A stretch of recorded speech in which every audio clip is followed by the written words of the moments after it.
dire et attester Ashhad an la ilaha illallah ne suffit pas pour faire de toi un musulman. Pour que tu deviennes une musulmane, il faut deux attestations, que tu dises Ashhad an la ilaha illallah, mais aussi que tu dises wa ashhadu anna Muhammadan Rasulullah. Donc nous avons vu que la ilaha illallah, ça veut dire que tu nies l'adoration à toute autre divinité, si ce n'est Allah Azza wa Jal, qui est le seul qui la mérite l'adoration, que la ilaha illallah a deux piliers, la négation et l'affirmation, an-nafyu wal-ithbat, que la ilaha illallah, ça veut dire la ma'bouda bi haqqan illallah, que toute autre divinité qu'Allah Azza wa Jal n'est pas adorée à juste titre, n'est pas adorée à juste droit. Nous avons vu les conditions de la ilaha illallah qui sont le savoir qui contredit l'ignorance, qui sont la certitude qui contredit le doute. Nous avons vu que l'une des conditions de la ilaha illallah, c'est la sincérité qui contredit le shirk. Nous avons vu aussi al-kaboul, l'acceptation qui contredit le refus. Nous avons vu al-inqiyad, qui est la soumission qui contredit le délaissement. Nous avons vu aussi al-kaboul, l'acceptation qui contredit le rejet. Et nous avons aussi parlé de l'autre condition de la ilaha illallah qui est as-sidq, la véracité qui contredit le mensonge. Les savants ont rajouté une 8e condition à ces 7 conditions-là, qui est le fait que tu mécrois au tagout. Parce que si tu dis la ilaha illallah avec toutes ces 7 conditions, mais qu'en même temps, tu adores autre chose qu'Allah Azza wa Jal, alors tu n'as pas fait la ilaha illallah. Cette condition, cette 8e condition se rapporte au nafyu, le fait de nier.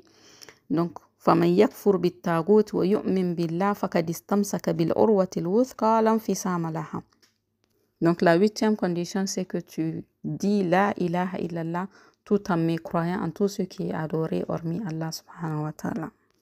Maintenant, donc, nous allons voir la signification de Ashhad anna Muhammadan Rasulullah, qui est l'autre pendant de la Ashhad an la ilaha illallah. Pour faire de toi un musulman, il faut qu'il y ait ces deux attestations-là. Donc, quand tu dis Ashhad anna Muhammadan Rasulullah, tu es en train de reconnaître intérieurement, extérieurement, que le prophète sallallahu alayhi wa sallam, Muhammad sallallahu alayhi wa sallam, qu'il est le serviteur d'Allah Azza wa Jal et qu'il est son envoyé à l'ensemble des gens. Et quand tu attestes de cela, cela veut dire que tu agis suivant ce que cela implique.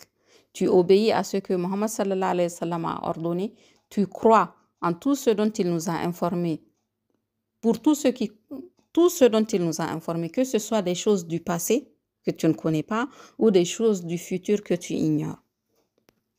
Tu t'écartes de tout ce qu'il a interdit et tu n'adores Allah qu'avec ce qu'il a légiféré. Ashhad anna Muhammadan Rasulullah, cette attestation a donc aussi deux piliers. Les deux piliers sont Abduhu wa Rasuluhu. Tu reconnais donc que Muhammad sallallahu alayhi wa sallam, huwa Abdullah, que c'est un esclave d'Allah Azza wa Jal, que c'est un serviteur d'Allah subhanahu wa ta'ala. Tu reconnais ainsi qu'il est un être humain qui a été créé comme ont été créés les autres êtres humains, qu'il est sujet aux choses courantes de la vie, comme Allah Azza wa Jal a dit dans le Coran, Qul innama ana basharun mithlukum.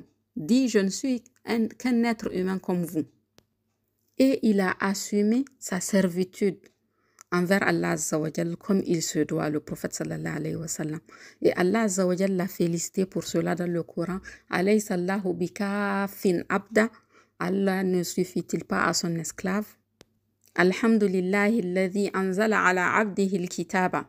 Louange à Allah qui a fait descendre sur son serviteur le livre.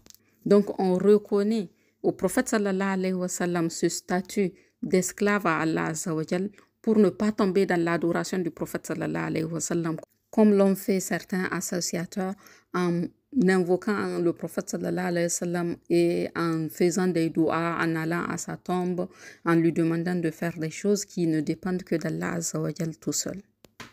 Le deuxième pilier de Ashhad anna Muhammadan Rasulullah, c'est de reconnaître qu'il est le prophète d'Allah. Donc certes, il est un esclave d'Allah Azza wa Jal, il est un humain comme les autres humains, mais il a un statut plus élevé puisqu'il a été envoyé aux hommes pour prêcher la parole d'Allah Azza wa Jal. Il a été envoyé pour leur annoncer la bonne nouvelle et pour les prévenir contre le châtiment d'Allah Azza wa Jal. Ainsi, le fait que tu lui reconnaisses le statut de prophète fait que tu ne vas pas être négligent dans le droit du prophète sallallahu alayhi wa sallam. Certes, il est un être humain. Il a été créé comme les autres. Il est un esclave d'Allah Azza wa Jal, mais il a un statut meilleur que le commun des mortels. Et le fait de reconnaître Abduhu, que c'est un esclave d'Allah Azza wa Jal, fait que tu ne tombes pas dans l'excès et tu ne l'adores pas. Ashhadu anna Muhammad Rasulullah a aussi des conditions. La première de ces conditions, c'est que tu admets, que tu crois du fond de ton cœur qu'il est vraiment le messager d'Allah.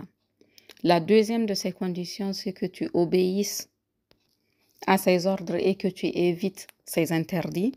La troisième de ces conditions, c'est que tu aies foi aux informations du passé et du futur qu'il a portées à notre connaissance.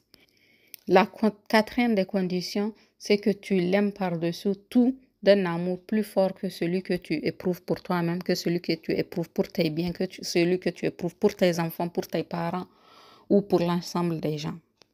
La dernière des conditions, c'est que tu mets sa parole au-dessus de toute autre parole et que tu la préfères à toutes les autres, tout en la mettant en pratique.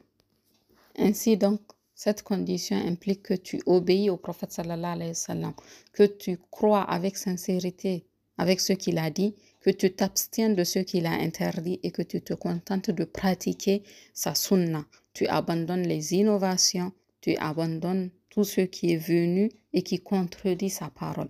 Et donc, tu mets sa parole au-dessus de toute autre.